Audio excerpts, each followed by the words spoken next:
જો આ છે અમારા ભૂરી બેન, પૂરી પાડી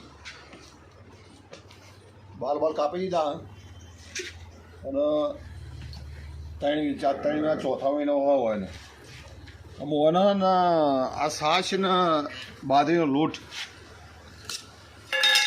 આમાં માટે લીટર છાશ ને બાજરીનો લોટ લઈએ.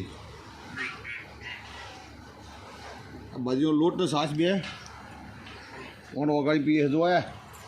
આ પીવાની છે તાકાત આમ તો ઉતારી ચેટલી છે પીવાની. લેવાનો છાશ ને બાજરીનો લોટ પીએ. થોડો જલ્દી આરે મોટો થાય, સારો વિકાસ થાય. જો કા બોલી હા ભાઈ હા આમ ચીટલી આમ તલપ લાગી. છાશ ને બાજરીનો લોટ પીએ હોય ને આ ભૂરીમાં મોટો ભૂરી ભેંસ થાય.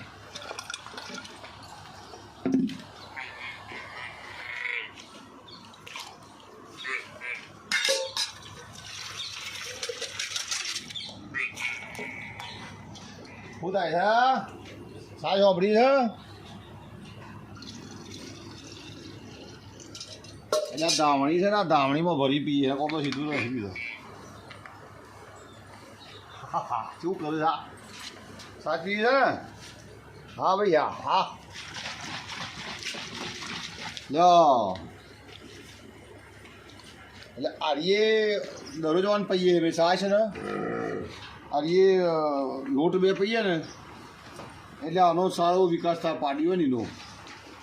અને લગભગ પછી બધી રીતે તૈયાર થઈને લગભગ 15 મહિના કે 2 વર્ષની થાય ને એ બધી ભેંસ થઈ જાય ને ગાભણ રહે, મતલબ ફરે એવી થાય એમ. એટલે ઓને લોટ ચોટાડી થોડા હલાઈને પીએ હવે. ખૂબ જ આમ મસ્ત હોય એટલી બધી મસ્ત હોય. બાલ કપાઈ દીધા હોય ને હવે આ અમૂલવાળી કંપનીનો સિક્કો મારી દીધો હોગા ભાઈ. એટલે હારીએ ધીરે ખરી હોય ને દૂધ હારીએ છાશ ને લોટ પઈ અને ભૂરીમાં મોટી ભૂરી ભેંસ બનાવવાની છે બરાબર. એટલે જે આ ભૂરી ભેંસ થાય ને જે બધી વિદેશની ભૂરીઓને જો પાછળ ના પડે તો કહેજો. એટલે રેલીઓને મોટી કરવા માટે શું કરવું જોઈએ? કદાચ કોઈ બીજી કોઈ ટ્રીક હોય તો કહેજો. જય હિન્દ, જય ભારત.